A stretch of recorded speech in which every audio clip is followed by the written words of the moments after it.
First ടൗണിലുള്ള എല്ലാ പ്ലേയേഴ്സും armour ഇട്ട ഒരു പ്ലെയറിനെ നോക്കിക്കൊണ്ടിരിക്കുകയാണ്. അവന്റെ പുറകിലാണെങ്കിൽ അച്ചീവ്മെന്റ് ഫോക്കസും ഉണ്ട്. അവിടെയുള്ള ആൾക്കാരെല്ലാം ചിന്തിക്കുകയാണ്, ഈ ബിഗിനേഴ്സിന്റെ സ്ഥലത്ത് ഈ എലൈറ്റ് പ്ലെയർ എന്താ ചെയ്യുന്നേ? ആ എലൈറ്റ് പ്ലെയർ അവിടെയുള്ള ആൾക്കാരുടെ പേരെല്ലാം കൂടെ നോക്കുവാണ്. എന്നിട്ട് പറയുവാണ്, ഹിസോത്തോമി അവന്റെ എല്ലാ ഗെയിമുകളിലും അവന്റെ പേര് സൺറാക്കു എന്നാണ് വെക്കുന്നത്. അതുകൊണ്ട് എനിക്ക് തോന്നുന്നു അവനെ ബിഗിനേഴ്സ് ടൗണിൽ നിന്ന് എനിക്ക് കണ്ടുപിടിക്കാൻ പറ്റുമെന്ന്. എല്ലാ പ്ലേയേഴ്സിൽ സ്റ്റാർട്ടിങ്ങിൽ ഇങ്ങോട്ടാണ് വരുന്നത്. ഇനി നമ്മളെ കാണിക്കുകയാണ്, ആ എലൈറ്റ് പ്ലെയർ റേ ആയിരുന്നു. ഹിസോത്തോമിനെ ഇഷ്ടപ്പെടുന്ന ആ റേ തന്നെ. പക്ഷെ റേക്ക് അറിയില്ലോ ഹിസോത്തോമി ഫസ്റ്റ് ടൗണിൽ പോകുന്നതിന് പകരം സെക്കൻഡ് ടൗണിലോട്ടാണ് പോയതെന്ന്. പിന്നെ അവനാണെങ്കിൽ റെവന്യൂസ് പൈത്തനുമായിട്ട് വഴി വെച്ച് ഫൈറ്റും ചെയ്യുവാണ്. സൺറാക്കു പൈത്തന്റെ അറ്റാക്ക് എല്ലാം ഡോ ചെയ്യാണ്. എന്നിട്ട് അതിന്റെ ഫൈറ്റിംഗ് പാറ്റേൺ മനസ്സിലാക്കുന്നു. സൺറാക്കു പറയാണ്, എനിക്ക് ഒരു ഹിറ്റ് പോലും കിട്ടാണ്ട് എനിക്ക് അവനെ തോപ്പിക്കാൻ വേണ്ടി പറ്റും. അതുപോലെ തന്നെ ഇതിന്റെ ഒരു ഹിറ്റ് കിട്ടിയാൽ ഞാൻ ഡിഫീറ്റ് ആകും. എന്നിട്ട് പൈത്തന്റെ നേരെ സൺറാക്കു ഓടുന്നു. എന്നിട്ട് അതിന്റെ അറ്റാക്ക് ഡോ ചെയ്തിട്ട് അതിനൊരു അറ്റാക്ക് ചെയ്യാൻ നോക്കുവാണ്. പക്ഷെ അത് അറ്റാക്ക് ചെയ്തിട്ട് ഒന്നും സംഭവിക്കുന്നില്ല. ഇതെന്താ ഒരറ്റാക്കിൽ തന്നെ എന്റെ വെപ്പൺ ഒടിഞ്ഞു പോയോ? ഇതിന്റെ സ്കിന്ന് ഭയങ്കര ഹാർഡാന്ന് തോന്നുന്നു. എൻ്റെ അടുത്ത് വേറെ വെപ്പൺ ഉണ്ട്, അത് ഞാൻ ഒന്ന് ട്രൈ ചെയ്ത് നോക്കാം. എന്നിട്ട് അവൻ വേറെ ബ്ലേഡ് സമൻ ചെയ്യുന്നു. പൈത്തൻ അവന്റെ നേരെ അറ്റാക്ക് ചെയ്യുന്നു. അപ്പൊ സൺറാക്കോ ചാടുവാണ്. എന്നിട്ട് സൺറാക്കോ ഒരു അറ്റാക്ക് ചെയ്യാൻ തുടങ്ങി ഉടനെ ആ പാമ്പ് എന്തോ വിഷം പോലത്തെ എന്തോ സാധനം അവന്റെ മേത്തേക്ക് ഒഴിക്കുന്നു. ഇതെന്തോ എൻ്റെ മേത്ത് വിഷമായോ? എന്നിട്ട് സിസ്റ്റത്തിൽ കാണിക്കുകയാണ്, ഈ വിഷം കാരണം ഓരോ സെക്കൻഡിലും ഓരോ HP വീതം കുറയും. എന്നിട്ട് സൺറാക്കോ എഴുന്നേറ്റിട്ട് പറയാണ്, ഞാൻ ഒരുപാട് ട്രാഷ് ഗെയിം കളിച്ചത് ജയിച്ചിട്ടുണ്ട്, അതുകൊണ്ട് നിന്റെ ഈ വിഷത്തിനെ തോപ്പിക്കാൻ വേണ്ടി പറ്റൂല. പിന്നെ അവർ തുടർന്ന് ഫൈറ്റ് ചെയ്യാണ്. ഫൈറ്റിന്റെ ഇടയ്ക്ക് സൺറാക്കോ ചിന്തിക്കുകയാണ്, എൻ്റെ അടുത്ത് ഇനി അധികം സമയമൊന്നുമില്ല, എനിക്ക് എന്തെങ്കിലും ഒരു വഴി കണ്ടുപിടിക്കണം. ആ വഴിയിലൂടെ എനിക്ക് ഇതിനെ പെട്ടെന്ന് ഡിഫീറ്റ് ചെയ്യാൻ വേണ്ടി. അതിനുവേണ്ടി ഞാൻ ഇതിനെ ഒരുപാട് പ്രാവശ്യം ക്രിട്ടിക്കൽ ഹിറ്റ് അടിക്കുകയോ അല്ലെങ്കിൽ ഇതിന്റെ വീക്ക് പോയിന്റിൽ അടിക്കുകയോ വേണം. ഇതിന്റെ വീക്ക് പോയിന്റ് അതിന്റെ തലയാന്ന് തോന്നുന്നു. പക്ഷെ അതിന്റെ തലയിലാണെങ്കിൽ അവന് അറ്റാക്ക് ചെയ്യാനും പറ്റുന്നില്ല. അങ്ങനെയാണെങ്കിൽ ഞാൻ ഇതിന്റെ വീക്ക് പോയിന്റ് ഞാൻ സ്വന്തം ഉണ്ടാക്കും. എന്നിട്ട് അവന്റെ ഒരു സ്ട്രോങ് അറ്റാക്ക് ഉപയോഗിച്ചിട്ട് പൈത്തന്റെ മേത്തേക്ക് ഒരു ബ്ലേഡ് കയറ്റുന്നു. ഇത് വേദന കൊണ്ട് പെടയുകയാണ്. എന്നിട്ട് അവനാണെങ്കിൽ ആ സ്ഥലത്ത് തന്നെ ക്രിട്ടിക്കൽ അറ്റാക്ക് അടിച്ചുകൊണ്ടിരിക്കുന്നു. അത് എന്നിട്ട് അവനെ ആ വാല് വെച്ചിട്ട് തട്ടിക്കളയാണ്. സൺറാക്കു റിയലൈസ് ചെയ്യുകയാണ്, അവൻ ഈ ട്രാഷ് ഗെയിം എല്ലാം കളിച്ച് അവന് അഹങ്കാരം വന്നിരിക്കുന്നു. എന്നിട്ട് ആ പൈത്തൻ അവനെ വിഴുങ്ങുന്നു. അവൻ പറയാണ്, എന്നാലും ഞാൻ ഇതിൻ്റെ അടുത്ത് തോറ്റു വരില്ല. എന്നിട്ട് അവൻ പൈത്തന്റെ വായിന്ന് പുറത്തിറങ്ങിയിട്ട് അതിന്റെ തലക്കിട്ട് അറ്റാക്ക് ചെയ്യുന്നു. എന്നിട്ട് അതിന്റെ മുടി പിടിച്ചിട്ട് പറയാണ്, നിനക്ക് റിഗ്രറ്റ് ആവും, നീ എന്റെ നേരെ വിഷം ചിരിച്ച്. എന്നിട്ട് പൈത്തന്റെ കണ്ണിൽ അറ്റാക്ക് ചെയ്യുന്നു. അതിലൂടെ പൈത്തൻ ഡിഫീറ്റ് ആയി. അതിൽ നിന്ന് സൺട്രാക്കുവിന്റെ ലെവൽ 12 നിന്നും 14 മാറി. സൺട്രാക്കു സന്തോഷത്തോടെ പറയാണ്, ഞാൻ അതിനെ ഡിഫീറ്റ് ചെയ്തു. എന്നിട്ട് പൈത്തൻ ഡിഫീറ്റ് ആക്കിയതിന് ഓരോ സമ്മാനം കിട്ടി. അതെല്ലാം അവൻ എടുത്തോണ്ടിരിക്കുകയാണ്. എന്നിട്ട് അവൻ എന്റെ HP അത് നോക്കിയപ്പോൾ അത് 9 ഉള്ളൂ. ഇത് കഴിഞ്ഞിട്ട് അവൻ അങ്ങ് പേടിച്ചു തോന്നു. എന്നിട്ട് അവന്റെ പോയിന്റ് എല്ലാം സ്റ്റാമിനയിലും അജിറ്റിയിലും ഇടുവാണ്. എന്നിട്ട് അവൻ അടുത്ത ടൗണിലോട്ട് ഓടിപ്പോകുന്നു. പിന്നെ ഒരു ചെക്കൻ ഒരു പെണ്ണിനോട് ഇങ്ങനെ സംസാരിച്ചുകൊണ്ടിരിക്കുന്നതായിട്ട് കാണിക്കുന്നു. അവന് ഓരോ കാര്യങ്ങൾ ഇങ്ങനെ പറഞ്ഞു കൊടുക്കുകയാണ്, അത് ആ പെണ്ണിനെ ഇംപ്രസ് ചെയ്യാൻ വേണ്ടിയിട്ട്. അന്നേരം സൺട്രാക്കോ അങ്ങോട്ടേക്ക് ഓടി വരുവാണ്. അപ്പോൾ ആ പെൺകുട്ടി അമ്പും വില്ലും എല്ലാം എടുക്കുന്നു. മോൺസ്റ്റർ. അപ്പോൾ ആ ചെക്കൻ പറയാണ്, അത് പ്ലെയറാണ്, അവന്റെ തലയിൽ പ്ലെയറിന്റെ പേരുണ്ട്, നീ ഒരു പ്ലെയറിനെ കൊല്ലുവാണെങ്കിൽ നിന്റെ പേരിന്റെ മുമ്പ് ഒരു തലയോട്ടിന്റെ ചിഹ്നം ഉണ്ടാവും. ആ ചെക്കൻ അവനെ കണ്ടിട്ട് മനസ്സിലാക്കുവാണ് ആ പൈത്തൺ അവന്റെ മേത്ത് വിഷം ചീറ്റിയിരിക്കുന്നതെന്ന്. ഹേയ് സൺട്രാക്കോ, നീ ആ ഹോട്ടലിലോട്ട് പോ, നീ അവിടെ പോയി ആ ബെഡിൽ കിടന്നാലേ നിന്റെ ഈ ഇതെല്ലാം ഹീലാവൂ. എന്നിട്ട് സൺട്രാക്കോ അവരോട് നന്ദിയെല്ലാം പറഞ്ഞിട്ട് ഹോട്ടലിലോട്ട് കയറുന്നു. അപ്പോൾ അവിടുത്തെ റിസപ്ഷനിസ്റ്റ് അവന് ഓരോ കാര്യങ്ങൾ എക്സ്പ്ലെയിൻ ചെയ്ത് കൊടുക്കുന്നു. എനിക്കൊരു എക്സ്പ്ലെയിനും കേൾക്കണ്ട, എൻ്റെ അടുത്ത് ലാസ്റ്റ് HP ആണുള്ളത്, എനിക്കൊരു റൂം പെട്ടെന്ന് നിങ്ങൾ ദയവായി 102-ാമത്തെ റൂമിലോട്ട് പോയിക്കോളൂ. പെട്ടെന്ന് അവൻ ബെഡിൽ കയറി കിടക്കുന്നു. എന്നിട്ട് എഴുന്നേറ്റ് നിന്നിട്ട് സന്തോഷിച്ചുകൊണ്ടിരുന്നപ്പോൾ അവൻ മരിച്ചുപോയി. അവന്റെ തലയിൽ ഡെത്ത് പെനാൽറ്റി വന്നു.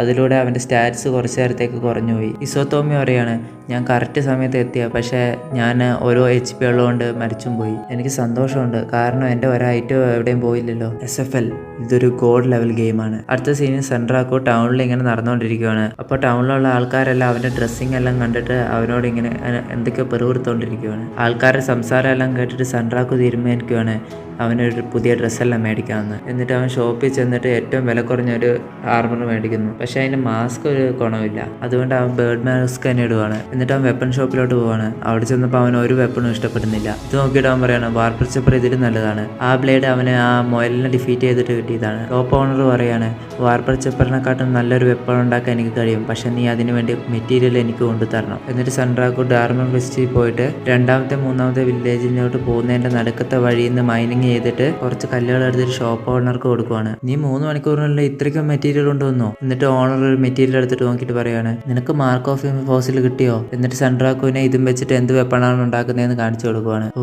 വളരെ നന്നായിട്ടുണ്ട്, എന്നാൽ നിങ്ങൾ ഇതിന്റെ 2 ഉണ്ടാക്കുക. എന്നിട്ട് സൺട്രാക്കോ ഓരോരോ ഷോപ്പിൽ ചെന്നിട്ട് മാപ്പും പിന്നെ ഓരോ ആവശ്യമുള്ള സാധനങ്ങളെല്ലാം മേടിക്കുവാണ്. പിന്നെ അവൻ ആ വെപ്പൺ ഷോപ്പിലോട്ട് തിരിച്ചു വന്നപ്പോൾ അവന്റെ വെപ്പൺ തയ്യാറായിരുന്നു. ഓ, ഇത് വളരെ നല്ലൊരു വെപ്പൺ ആണല്ലോ. ഈ വെപ്പൺ വെച്ച് ക്രിട്ടിക്കൽ അറ്റാക്ക് ചെയ്യുമ്പോൾ ഡ്യൂറബിലിറ്റി കുറയുന്നത് പകുതിയായി കുറയും. ഈ വെപ്പൺ എന്റെ കളിക്കുന്ന സ്റ്റൈല് വെച്ചിട്ട് വളരെ നല്ലൊരു വെപ്പണാണ്. ഓണർ പറയാണ്, നീ കുറച്ചുകൂടി നല്ല മെറ്റീരിയലും കൊണ്ടുവന്ന നിന്റെ വെപ്പൺ കുറച്ചുകൂടി പവർഫുൾ ആക്കാൻ വേണ്ടി പറ്റും. വെപ്പൺ വലുതാക്കാനോ? ഞങ്ങളെ പോലെയുള്ള മാജിക് യൂസേഴ്സിന് വെപ്പൺ ഉണ്ടാക്കാനല്ലാണ്ട് അതിൽ വേറെ രീതിയിലാക്കാനും പറ്റും. ഞങ്ങൾക്ക് അതിനെ അപ്ഗ്രേഡ് ചെയ്യാൻ വേണ്ടി പറ്റും. ഓണറിനോട് സംസാരിച്ചിട്ട് അവന് ഭയങ്കര സന്തോഷമാണ്. കാരണം ഇത്ര നല്ല സംഭാഷണം ഈ ഗെയിമിലെ അല്ലാത്ത ഒരു ക്യാരക്ടർ എങ്ങനെയാണ് കളിക്കുന്നത്? ഇതിന്റെ എന്ത് നല്ലൊരു AI ആണ്. ഓണർ പറയാണ്, രാത്രിയാകാനായി ഇതേപോലത്തെയുള്ള ആർമറെല്ലാം ഇട്ടിട്ട് പുറത്തൊന്നും പോകാൻ പാടില്ല. അതെന്താ? രാത്രി നൈറ്റ് മോൺസ്റ്റേഴ്സ് ഉണ്ടാകും, അതാണെങ്കിൽ ഭയങ്കര അപകടകാരികളുമായിരിക്കും. സൺഡ്രാക്കോ പറയാണ്, ഞാൻ അത് ശ്രദ്ധിക്കാം. എന്നിട്ട് സൺഡ്രാക്കോ ഷോപ്പിൽ നിന്ന് പുറത്തിറങ്ങിയിട്ട് പറയുകയാണ്, എൻ്റെ പെനാൽറ്റി എന്തായാലും കഴിഞ്ഞു. കൂടാതെ എനിക്ക് നല്ലൊരു ഇൻഫർമേഷനും കിട്ടി. എനിക്കിനി എൻ്റെ പുതിയ വെപ്പൺ ട്രൈ ചെയ്യാലോ, നൈറ്റ് മോൺസ്റ്റേഴ്സിനെ അറ്റാക്ക് ചെയ്യുന്നതിലൂടെ. കൂടാതെ എനിക്ക് ലെവലപ്പും കൂടെ ചെയ്യാൻ വേണ്ടി പറ്റും. അടുത്ത സീനിൽ റേഗൻ ആ പൈത്തൻ്റെ അടുത്ത് നിൽക്കുന്നതായിട്ട് കാണിക്കുന്നു. എന്നിട്ട് റേഗൻ ചിന്തിക്കുവാണ്, ഞാൻ ബിഗിനേഴ്സ് ഏരിയയിൽ മൊത്തം നോക്കി, പക്ഷെ എനിക്ക് ഇസോത്തോമിനെ കിട്ടിയില്ല. എന്നിട്ട് പൈത്തനെ ഒറ്റൊരു വെട്ടിൽ തീർക്കുവാണ്. ചിലപ്പോൾ അന്ന് അവൻ ബിഗിനേഴ്സിന്റെ സ്റ്റേജിലോട്ട് വന്നിട്ടുണ്ടാവില്ലായിരിക്കും. ചിലപ്പോൾ അവൻ പൈത്തനെ ഡിഫീറ്റ് ചെയ്തിട്ട് രണ്ടാമത്തെ സ്റ്റേജിലോട്ട് പോയി കാണും. അങ്ങനെ ചെയ്യാൻ ഈ ഒരു പുതിയ കളിക്കാരന് സാധിക്കുമോ? ചിലപ്പോൾ ഹിസത്തോമി അങ്ങനെ ചെയ്യുമായിരിക്കും. അടുത്ത സീനാണെങ്കിൽ സൺഡ്രാക്കോ ഒരു ഗോബ്ലിനുമായിട്ട് ഫൈറ്റ് ചെയ്തുകൊണ്ടിരിക്കുകയാണ്. അതിൻ്റെ കൂടെ ഫൈറ്റ് ചെയ്യാൻ സൺഡ്രാക്കോ കുറച്ച് ബുദ്ധിമുട്ടുന്നു. സൺഡ്രാക്കോ എന്തൊക്കെയാണ്, ആ ഓണർ പറഞ്ഞ പോലെ തന്നെ നൈറ്റ് മോൺസ്റ്റേഴ്സ് കുറച്ച് പവർഫുൾ ആണ്. കുറേ മോൺസ്റ്റേഴ്സിനെ ഡെവലപ്പ് ചെയ്യാൻ പുതിയ സ്കില്ല് പഠിക്കാനും സഹായിച്ചു. പക്ഷേ ഈ മോൺസ്റ്റർ വളരെയധികം പവർഫുൾ ആണ്. മറ്റു ഗോബ്ലിനുകളെ അപേക്ഷിച്ച് വേറൊരു ലെവലിലാണ് ഇതുള്ളത്. ആ ഗോബ്ലിൻ നിലവഴിച്ചിട്ട് വേറെ കുറേ ഗോബ്ലിനുകളെ ഇങ്ങോട്ടേക്ക് കൊണ്ടുവരുവാണ്. ഇതെല്ലാം കണ്ടിട്ട് സൺഡ്രാക്കോ അങ്ങ് ഞെട്ടിപ്പോകുന്നു. എനിക്ക് ഒന്നിനെ തന്നെ കൈകാര്യം ചെയ്യാൻ പറ്റുന്നില്ലായിരുന്നു. ഇപ്പോഴാണെങ്കിൽ കുറേ എണ്ണം വരുന്നുണ്ടല്ലോ. ഞാൻ എൻ്റെ മുഴുവൻ ശക്തി എടുത്ത് ഓടിയാലും ഞാൻ ഇതിൽ നിന്ന് സർവൈവ് ചെയ്യില്ല. എന്നിട്ട് അവനോട് തന്നെ പറയാണ്, തോക്കാനോ?